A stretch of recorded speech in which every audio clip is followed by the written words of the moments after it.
Hi everyone, welcome back. If you're just tuning in, today we're catching up with Dr. Rich Minuski again.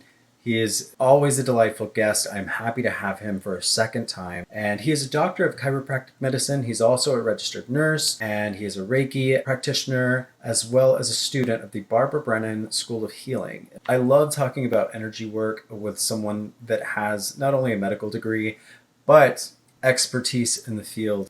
I am your host, Ray Madrano, and welcome to Woo Woo.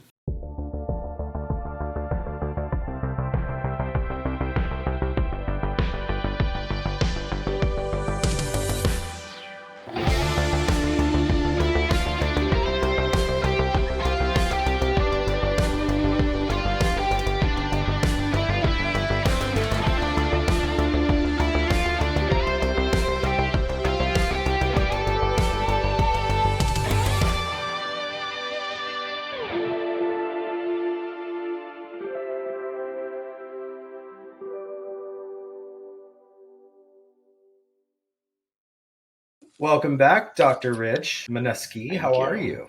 I'm great. Good. Glad to be back. I know. I see that we let the hair down. I'm feeling it. You're giving me some Jesus vibes here. Something like that. I didn't know your hair was that long. Hold on. Give me a turn. Let me see. Yeah, that's a good hair. Do you know the history about this? That one of my Twitter followers photoshopped me with long hair, and I was like, "Holy shit! I need to grow my hair out." Yeah. And that's why I did it. And you got good hair too. You got the good hair to do it. Yeah. I love it. So Thank then, we're already on topic. We're going to talk a little bit more spiritually in depth. Last time we talked to you, you got to educate our audience on Barbara Brennan. We touched on Dolores Cannon a little bit. I'm just going to flat out ask you the question that everybody is probably just dying to know. Do you believe in Jesus? Ooh. Didn't see this going here. There we go. I believe that it was probably a true event. I think that a lot of religion has a lot of extra influence to it, but I do believe that Jesus was real. Yes. Yeah. What are your thoughts on? I was so inspired by your look, and we were talking about Jesus that he went and learned. I do not know that these metaphysical tools and healing tools and spirituality, and he brought it back because in the Bible there's a whole lot of missed time. Like you find out that the angel came, hark the herald, angel sings, and boom, he was born from a virgin, and then you never really hear about him until he comes back in his 30s, and he's got followers and disciples. And so I find the whole Jesus Christ story very fascinating, but I also find it even more fascinating that it's not the only one in history. There are several Christ-like stories. So I was just curious of where you felt with that.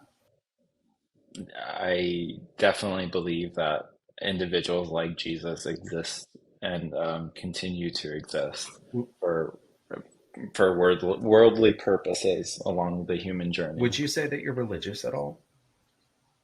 I would say spiritual. I believe in a source.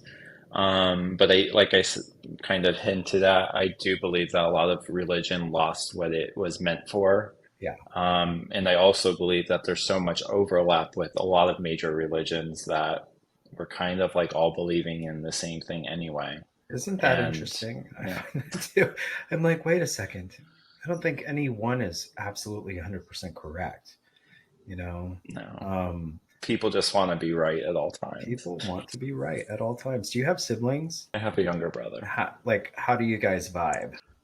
We're 8 years apart, so we are a little bit more distant than I wish we were. We were a lot closer when I was home, but I left home at 18, so I would say that we come together for the major holidays, but we're just not as close as I would like to be. So hopefully I manifest. Where is home? Where were you raised? I'm from Pennsylvania originally. Isn't Pennsylvania kind of haunted? Doesn't it have a haunted history? There's the Eastern State Penitentiary. That's where it is. Yeah, Philadelphia. It's so funny because I never believed in spirits until this past year. Really? Just this past year? Yeah. No way. Yeah. yeah, this my life has been so radical in comparison, and my mind is so different, but I was totally the limiting belief, like, like if I didn't experience it, it must not be real. Yeah. So have you And now have my you mind's like, experienced a wait, spirit? Now I have to ask, okay, what have you experienced that made you a believer? oh, honestly, I think just energy work in general, it was enough for me when I first learned how to do energy work between somebody and myself. That and my sensitivity or my high sense perception is very tactile. Yes. So I have a lot of information in my body that I feel. Yes. And that alone was enough for me to be like, yep, I believe that there's way more. And I do believe that if we tune into ourselves, we can actually increase our perception of all of this. We all have that ability. Um, yeah, I Then could I go have on and to on. ask, I mean, are you psychic? Do you believe that you're intuitive? Ooh, well, this is something I'm working on because this is one of my limiting beliefs. And I would always say, as an energy worker, that I don't tend to have visuals or, stuff like that where I don't have anything that usually comes on my mind screen. But now I'm saying that I do, I just haven't tapped into it yet. So stay tuned.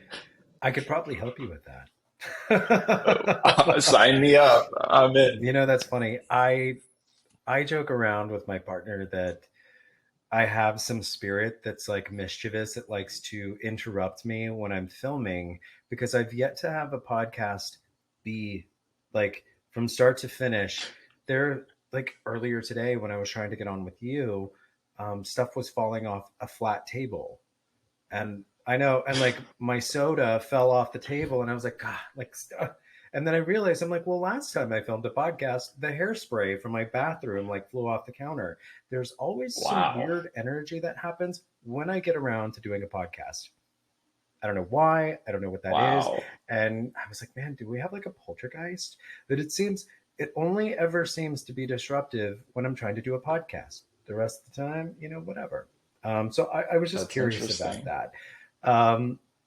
Because I would find that if you're doing body work, any kind of body work or energy work, that your intuition would kind Mm, of lead you towards a certain type of treatment. Have you experienced that?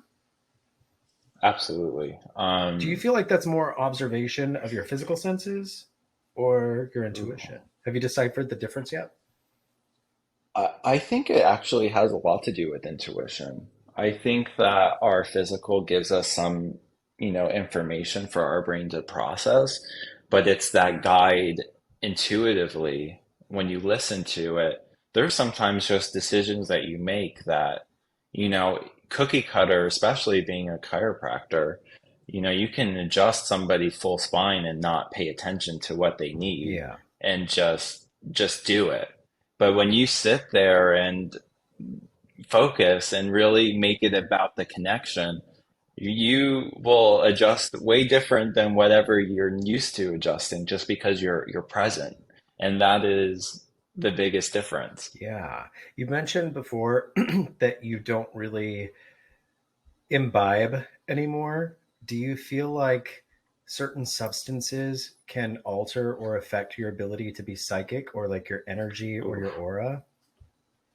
Well, I do think that it's pretty standard belief that alcohol completely detaches us Okay. from anything of that nature. Okay. When you drink, it suppresses all of your high senses and it really brings us down to our lower selves. Not judging anybody that still drinks, have your fun, Yeah. Is but it from a spiritual Would you sense, just it say is. alcohol, or like does nicotine or caffeine or amphetamines or any like? I know I'm Yeah. going there with you, but you're a medical professional, so maybe you can Yeah, enlighten yeah, us. yeah. Yeah, So, I think that substances substance. of Yeah, any chemical source alters our natural state.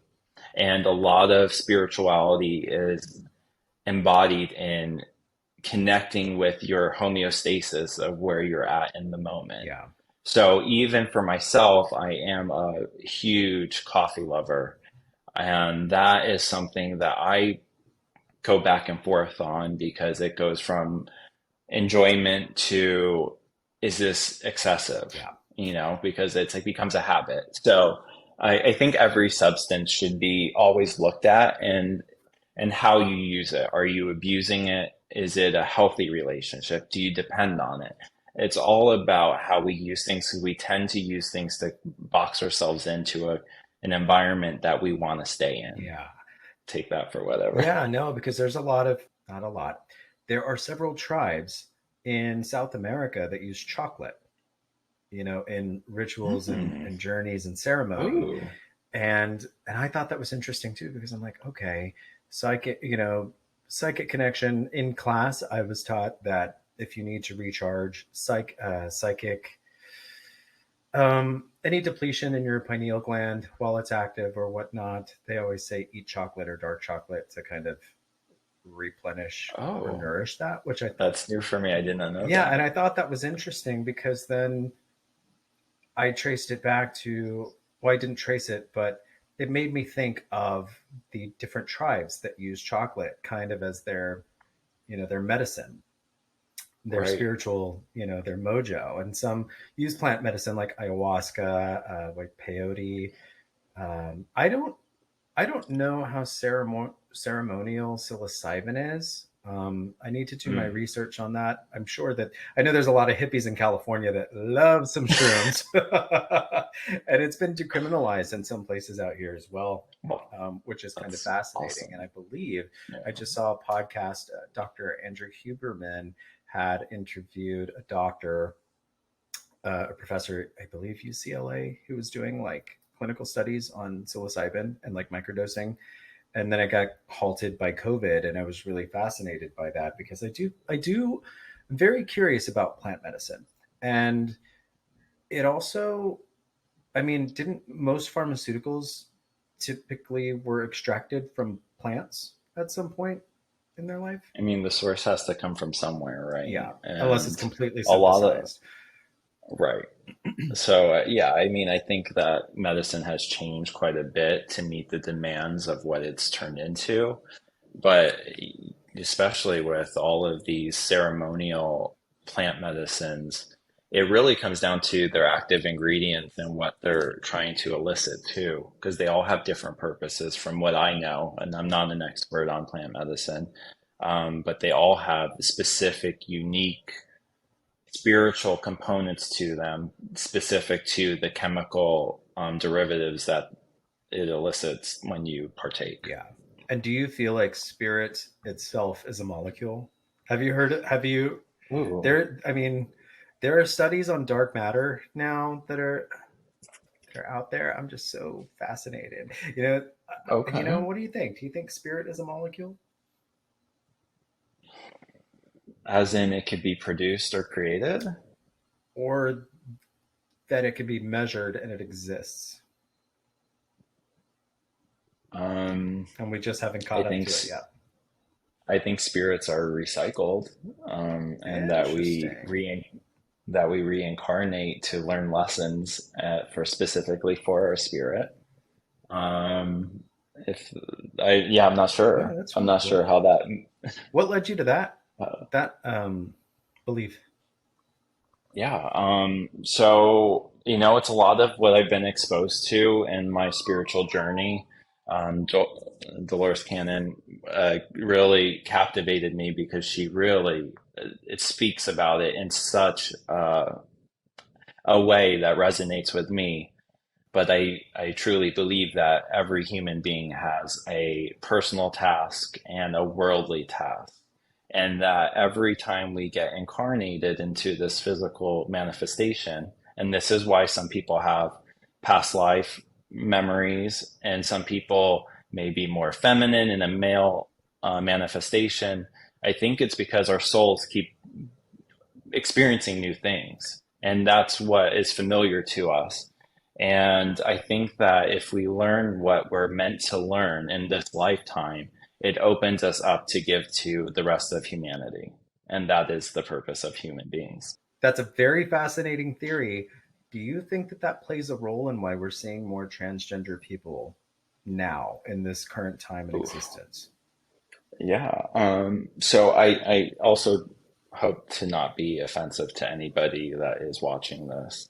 But as I talked about in the previous episode, I truly believe that souls are genderless and that we're a mix of masculine and feminine energy, and that transgender um, beings are people that don't want to be labeled the way we put 50-50 to masculine and feminine, Yeah. and that it's now we are new in this human society where we're becoming more expansive with our thoughts. This is for sure in all of our existence of recent.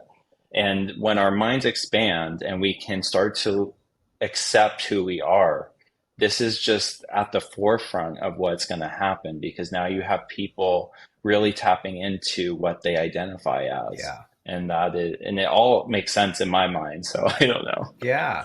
Well, I only ask this because that's such an interesting theory that we're recycled material and that we've experienced multiple lives as multiple human genders. Some of us, I Some, think everybody's a little bit different. I've tried to do some past life regression several times, nothing. And Oh, I I've was never and I done was it. told by a psychic one time that I was not. This is my first human incarnation, and they were like, "Well, because You you were seem something." very wise to Yeah, me. they were like, "You were something else." I think somebody Right. said that I was like a sun or a rock or an asteroid or something, but basically, I witnessed eons of existence until I imploded, and then I was granted Wow. a human experience. I was granted this moment in time, and there's something very kind of special about that. Even if it's not true, Yeah. there's something kind of beautiful. I'm like, okay. And then when I did a past life regression the last time, I actually picked up on it was like a future life or a Wow. parallel life. I don't know. It was a dude who was an astronaut. It's very sci-fi, and he was dying, and he kept thinking about his 8-year-old daughter. And so this is me talking about this guy as if I'm this guy and it's my life. And yeah, it was very wild. But then when Wow. I looked up his name in any astronaut database that I could find, his name wasn't there. So I was like, maybe this Oh, happens. that's really Yeah, I was interesting. like, maybe that's a future life or maybe it's parallel. I don't know.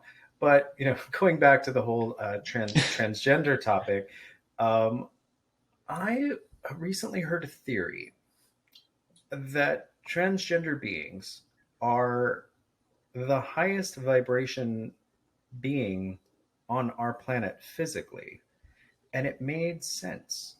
And this is not, again, I hope I don't offend anybody, and this is not to put anybody down who's not transgender, and it's certainly not to offend anybody who's transgender. We're just talking about theories. But she mentioned that this the evolution of that soul to be able to be in such a hard position to be in this point in time with so much adversity and physically, like, you got decisions to make physically about your body that could lead you to having a very invasive surgery. um, when she was talking about it being the highest vibrational being, something about it went off, like a light bulb went off, and I was like, she's so right. I don't know, what are your thoughts on that? Would you agree, disagree?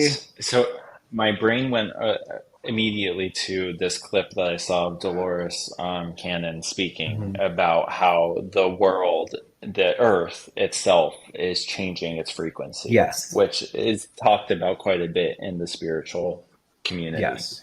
And I would say that this kind of aligns in that, people that are higher vibration have a more expansive thought and are here to create change in the vibration around them. Yeah. And it's all about challenging and growing from previous experience. And I think that I would believe that resonates with me. Yeah.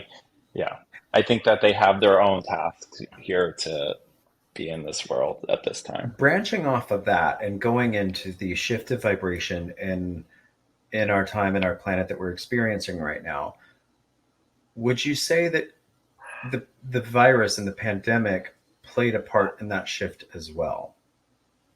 Oh, for sure. The pandemic was a very interesting experience globally, as we all know. I definitely think it created a very low vibration within human beings. It created isolation, separation, in which many people to this day are still having a difficult time going back into the way that things were. And we really And can't. I mean, if you look around, right, people still wear masks. Like they, right, you look somewhere and you see partitions up. You see there, right, it's not really the same. It's just a right. little different.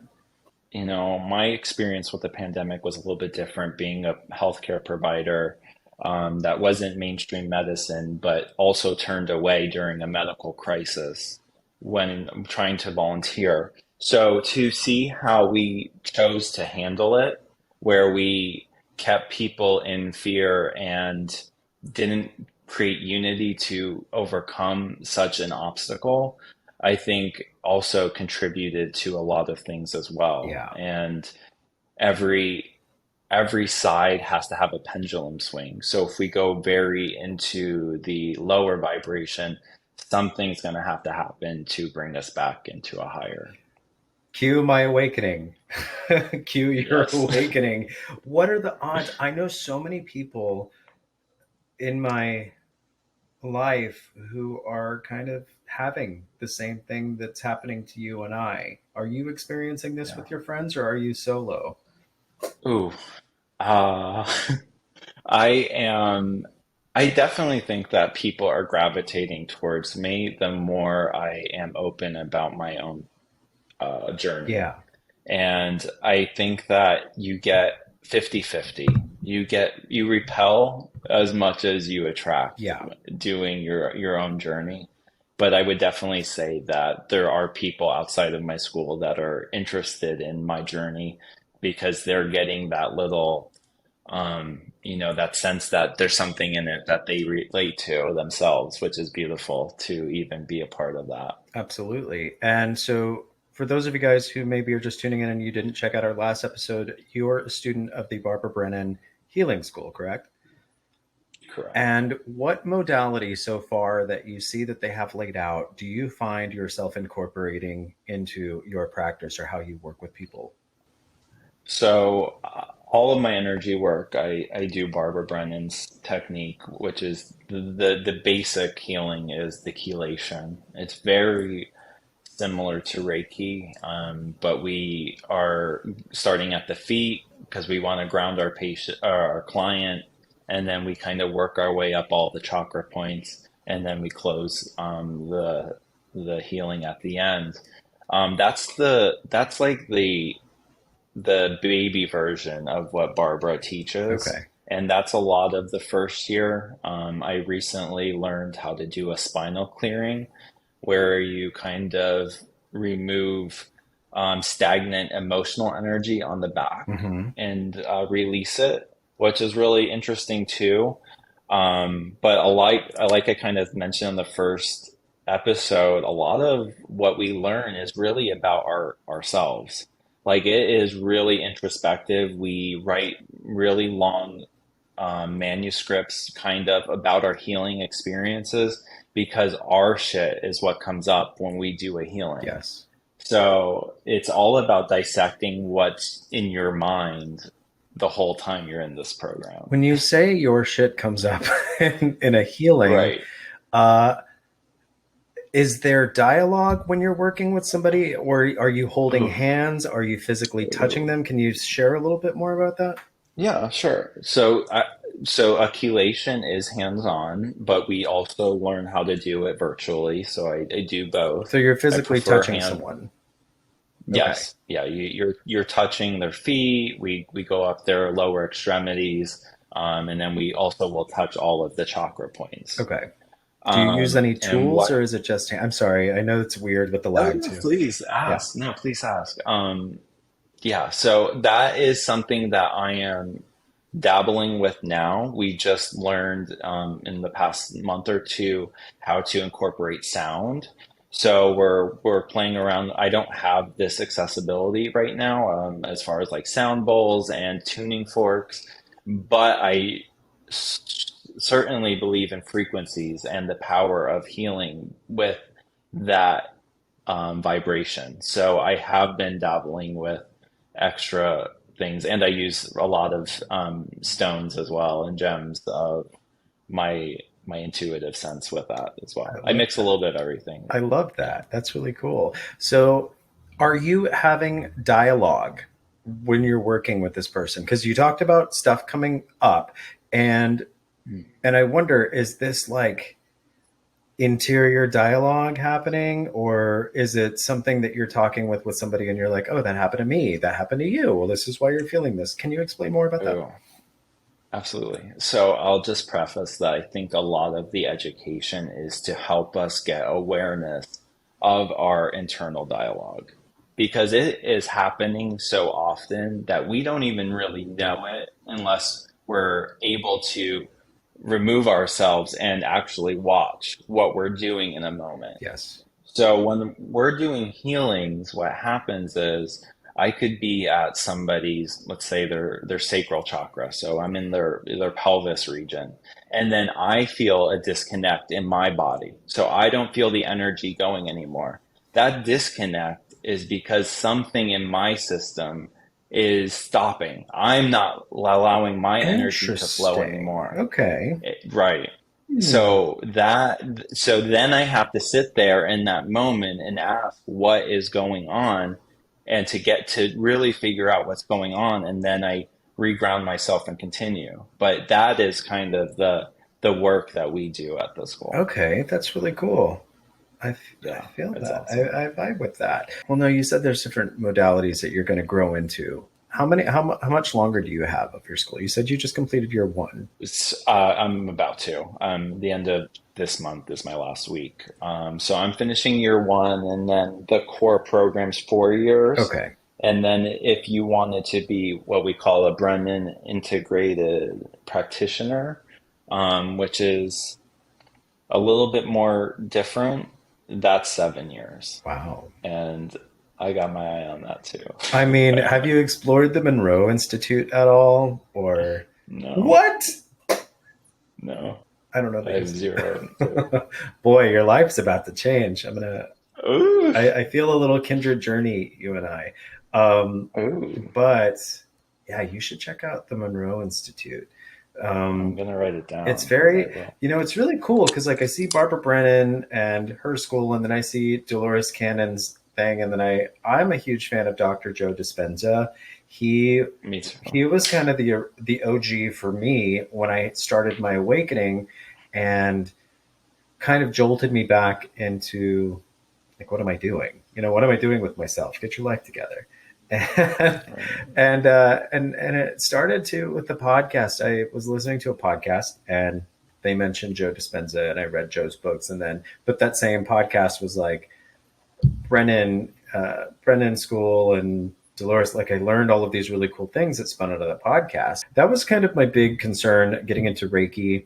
And oddly enough, I feel like I practiced it for most of my life. When I was a teenager, I read a book on Reiki, and I was like, "Oh, I can do it." The only thing is I wasn't attuned, so I didn't go through an attunement and wasn't legit. But I kind of equate it to using the Force.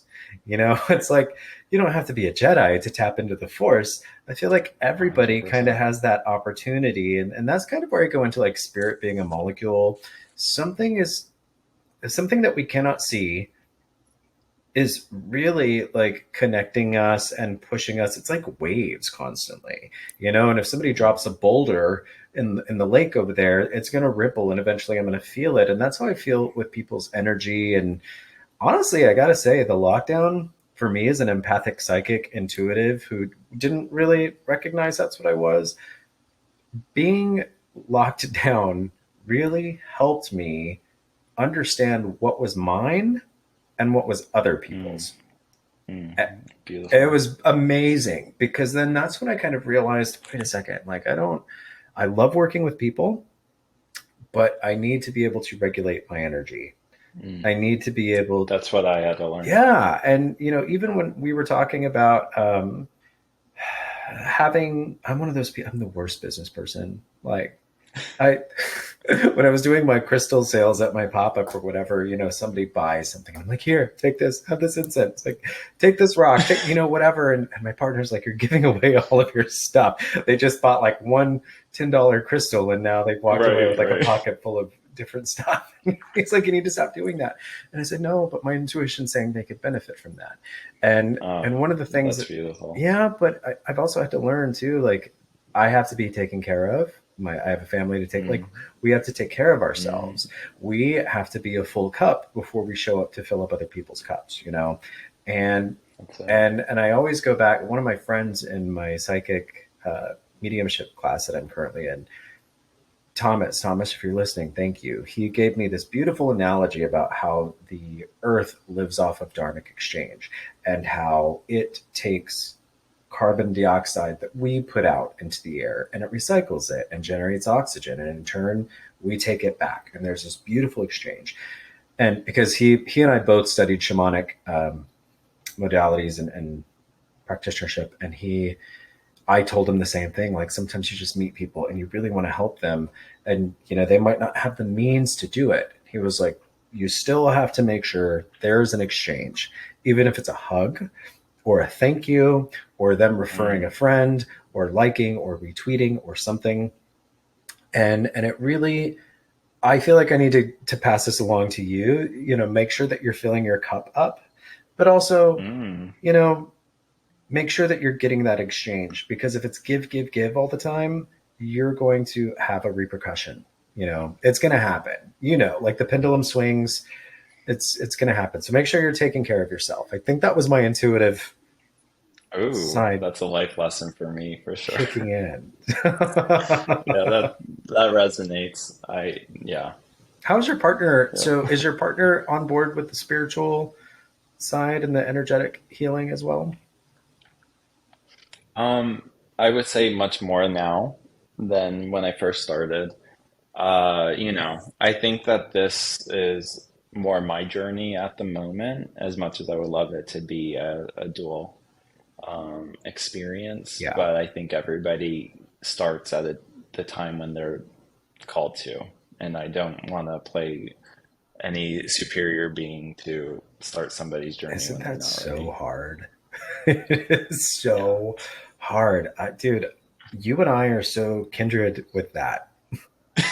A lot of things. Like, but that one in particular is like my, and it's really ironic too, because when I first started dating my partner, he was very much like, he's an aspiring comic book writer. He manages a comic book store. He's always around fantastic stories and storytelling and imagery and visuals. And when we first started dating, he Mm, was like, one day I would like to have a little altar. It'd be really cool if we just had an altar with stones and rocks. And I was like a witch altar, like a pagan altar. What are you talking about? He was like, well, yeah, just like a little spiritual. I would like to reconnect with my spiritual side. And I was looking at him like, what are you? Are you a devil worshiper? Like, what are you talking about? And this was early on. as I'm watching the background of your, He did I love this. it. He did this. And I was like, wait a second. I was like, am I living my life or am I living your manifest? Like, did you manifest this for me? Or like, what's going on here? And it's really funny because now I'm like the woo woo spiritual, reconnected with my mystical side, Mm, reconnected with my spiritualism. And he's like, I would say he's like 50-50. Sometimes he's like, oh, that's a cool new crystal. Did you get that? That's nice. And then boom, like completely disinterested and like reading something else. And he helps me too with my shop. And so I've really enjoyed his help and I'm really grateful for it. But he's always asking, like, well, what does this one do? But I've taken time to make like a little sign and I'm like, what does the sign say? Or I'm like, read the book. Like, I gave you a book, like I gave you a reference book. If you're gonna help me sell, right. dude, like you gotta know the vibes of everything. And so I feel like Mm, he likes the idea. but it also shows that yearning to learn that material just isn't there yet. And No. I think that that is the basis, because when I first found this, it was like I couldn't get enough, Yeah. right? I've been learning my whole life, but this is what I want to actually know. Yeah. So I think that you need that motivation and that switch to come on, that light to come on. Until then, it's just like you're just experiencing until you're ready to. Yeah. Yeah. And I don't want to force, and I don't want to do the superiority thing, but there are some times, some things where he comes in and he's like, well, this happened today and XYZ. And I'm like, do you want my advice? Because it's going to come with a spiritual message attached to it, or like some sort of Right, energetic, this is how you handle it energetically. And right. sometimes he's for it. And sometimes he's like, just shut up. Like, I'm just talking. We are very that. He's like, just, We are very that. I'm talking to you. I don't want your woo woo advice. It's all together. It's all or none. Yeah. Yeah. That's really funny. So, on a scale of 1 to 10, I mean, clearly he respects and supports what you're doing. But on a scale of 1 to 10, how much of a role does he play with where you're going? And does that affect you? And this is more of a personal question for Ooh, me, because, like I said, I feel like we're on a spiritual similarity here, and I would really like some advice. So maybe some of our listeners would like the advice too. oof. Well, this is something that I think is on the forefront of where I spend a lot of my time and my personal reflection, because sometimes when you have that other half that isn't ready for this journey, it really starts to get frustrating at times because you're not connecting on every level that your soul really needs to. Yeah. However, I think it's also a test of patience and true unconditional love, because if you can meet that person and be there in a loving sense until they're ready, I think that's also partly what our partnership is. Yeah. It's not always about what's best for us or the most convenient. It's actually about coming together and supporting each other to get to the end goal. Yeah. That's beautiful. I like that. And oh my God, I knew you were going to. Homer, come here. Come here, buddy. Sorry. Do you want to say hi? Let me make sure you don't have the boogies. Oh, Oh, don't like your boogies. it was worth the wait. How I know. cute. This is my little toasty marshmallow. My little pumpernickel. Yes, cute. Say hi. I will. We got to Hi. give the people. Listen, I will pander. I will pander. I'm not too good to pander. People love cute dogs. That's it. um, so that's really cool. Thank you for that advice, because Oh, it's, happy. and again, I was talking about the spiritual struggle, kind of being a lonely one. It's really, my community is small. I'm still kind of learning and working with meeting like minds and getting their advice, because again, like, part of the thing that rubbed me such in such a wrong way when I was growing up is when I had family members that were becoming born again Christians or something like that. I respect and admire that they were so passionate about their newfound love for their spirituality and faith. But when they would come into a shared space at a family event or something, it wasn't long before it became like a conversion conversation, and that was the weird part too, because I was raised Catholic. Some of them followed different denominations. And so always at family events, it was like, no, no, no, but ours is better. Like, well, Right, Catholicism is, but come over to ours. Ours is the right one. And I right, was just like, oh my right, God, like, it was such a turnoff with religion and right. spirituality, and it left a really bad taste in my mouth. So I'm very conscious that as I discover things, I have to be careful about how I present them to people, because nobody wants to be sold, spirituality in this day and age like that. People don't want to be Mm. nagged. People, I feel like they find I it. also I also want to make sure that you stick to your truth and you speak what resonates with you, because what's any different from somebody that is in those same shoes in a different way? What you say and choose to say without censoring yourself is going to all of our words are vibrations, and you are changing the world by expressing your truth. And I think that the more we actually shed caring about what is perceived or how people take it, allows us to make a bigger impact on others. So I Absolutely. would say just be mindful of that. That's such a great message. I do want to have like a salacious moment with you and do like rapid fire questions. Are you down to play? Yes, Okay. Do you believe in the Loch Ness Monster? I would say yes. Do you believe in ghosts? Yes, Do you believe in the, what's it, Bigfoot? sure. Sure. Do you believe in aliens? Absolutely. Have they been here? 1,000 Are they times. still here? Most likely. Are you an alien? I may have been, I don't know, to be determined. What are your thoughts on Atlantis? Real or fake? Probably real. Okay. And the Great Pyramids, do you think there's like a spaceship attached that one day it's just going to leave the Earth or something's going to Ooh. show up? Well, I I do think that there's a lot of stuff still not excavated in the earth that is of advanced technology. If you ever do research on ancient ruins, Mhm. on pyramids, I would say I just learned something interesting that they originally were white and that they changed color over the Like the years, sand? which is really Yeah. interesting to me, knowing that white is divine connection with the crown chakra. Mhm. Not to go into that, Yeah, but go into it, I, baby.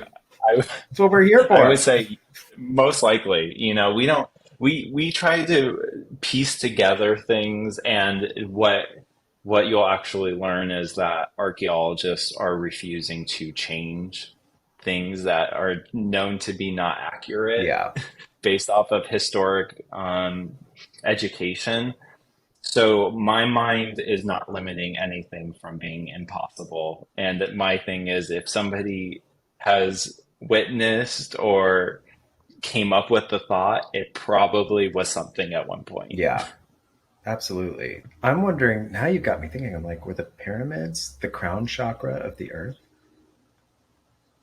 We watched this incredible documentary on Netflix on ancient ruins. Hmm.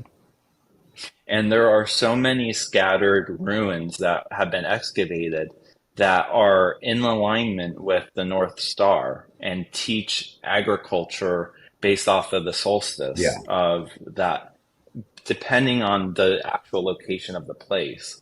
And it's just like, how do we think that these are all over the world, so specific to when they were created, to not have a greater meaning than what they were?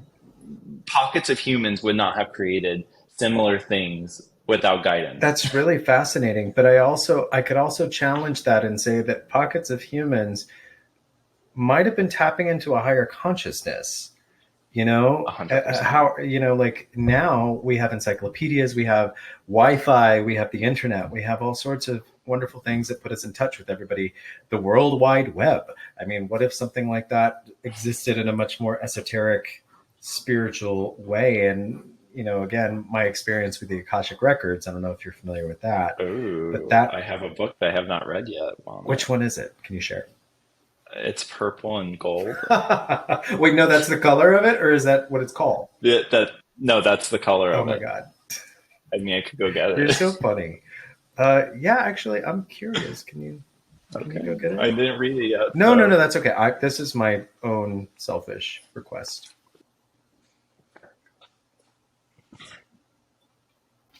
look, I had the colors down Oh, though. Linda Howe. Yes, you did. That's really cool. You're gonna have to let me know what you think about that. I've had it for some time, so I unfortunately get taken into so many different ways. Same, and it also happens when you're of such an open mind. Your mind is like a sponge, and then you're like, ooh, shiny object. Oh, Sure. more shiny objects. And I'm ADD as well, so it's like, And you know, the only other thing that I wanted to touch on that you mentioned before we got into the Akashic please Records do. Yeah. is I also think that a lot of more ancient civilizations utilized and incorporated plant medicine into their normal teachings. And I think that that is where you get that expansive thought and tapping into so much of our brain that we don't normally tap into. Wow. I mean, the Egyptians used, I think, blue hibiscus flowers or Yeah. something like that. Yeah. So, I mean, like all these cultures have their ceremonies to expand their thought. So, it's interesting how we have turned into a society that really looks down on it and suppresses it when so many beautiful cultures use it to elevate at the Yeah. same But time. isn't that also part of the design of keeping power and control over the masses? I mean, Isn't that? don't even get me started on the fluoride in the water. Like, I avoid fluoride when I can. Um, Yeah. but Yeah. again, and that goes for those of you guys who aren't familiar with the whole theory of how it crystallizes your pineal gland. Look that up. Maybe I'll have an episode of that soon. But yes, that's a beautiful point to touch on, and something that should have more reverence. And when I've researched different cultures, and even when I was doing shamanic practice, there was a moment where I was worried that I was appropriating something. Like, even like I had the whole, is Reiki appropriated? And then it's like, no, it's one of many modalities to do it. And also, shamans and healers have been part of almost every culture, on this planet in some way, shape, or form. And Right. but I am very mindful, and I do have indigenous heritage, but I wasn't raised in that heritage or culture, so I don't want to impede on places where I shouldn't go. What do you have coming up? Do you have anything coming up that you would like to share with us? Any projects that you're working on? I mean, my life is really my clinic at this point. Yeah. It's my baby, and it is evolving by the day. If people were looking Um, for using your clinic or your clinical resources, how could they find you? yeah. So we are the Healthcare Unity Group. We have social media. Our website is hugfl.org. We provide PrEP and HIV services as our primary objective. That's what our grant funding is for. And then we utilize those resources to give a lot more access to other healthcare needs in addition to. Nice. And we're in 22 states. So if this calls to anybody, I'd be happy to help. And we want to be clear that this is anybody, right? Anybody. Anybody. I would say that, there are some limitations. Unfortunately, some states, if you have Medicaid or there's certain situations that we may not be able to take your care because states regulate differently. But if that ever is the case, I will always connect you with somebody that can help because I do not leave any stone unturned. That's awesome. Thank you. I will make My sure to pleasure. include all of the links below. Can people find Ooh, you on Instagram, or how can people, if they want to keep yeah. up with your journey, how can they find you? I am on all social medias. I'm probably most active on Twitter. It's my guilty Oh my pleasure. gosh. So My toxic on Twitter Twitter. handle. I just, you know what? I am a meme and like short clip queen. Same. So and I just feel like Twitter gives you that access to really show your personality on a different level versus just showing pictures or and Facebook is just it reminds me of my great grandmother's my Facebook, but What's funny too is that uh, I feel like all the good memes and the videos and the viral stuff is always on Twitter a week before it lands anywhere else. 1000%. To stay ahead of the curve, Twitter is purely, wait, did I say curb or curve? Anyway, the Twitter is purely for educational purposes for me to stay in the know before everybody else. But well, That's that's it. really cool. Thank you so much, Dr. Oh, Rich. And I hope no, that you thank get you. to come back and see us and chat with us, and we can check in with you Yes. in a couple of months and see what you're working on. And my just because I didn't say it, my Twitter handle is R Minuski Minuski. If anybody wanted There you to go. follow along. I know. Come on, people. Well, thank you so much. And thank you for having me. This was a pleasure. I really hope you enjoyed today's podcast. To find out more about our guests, check out the description box. And if you're enjoying the podcast so far, please give me a like or a subscribe, and let's start a conversation about episodes you might want to hear in the future. Until next time, Moo family.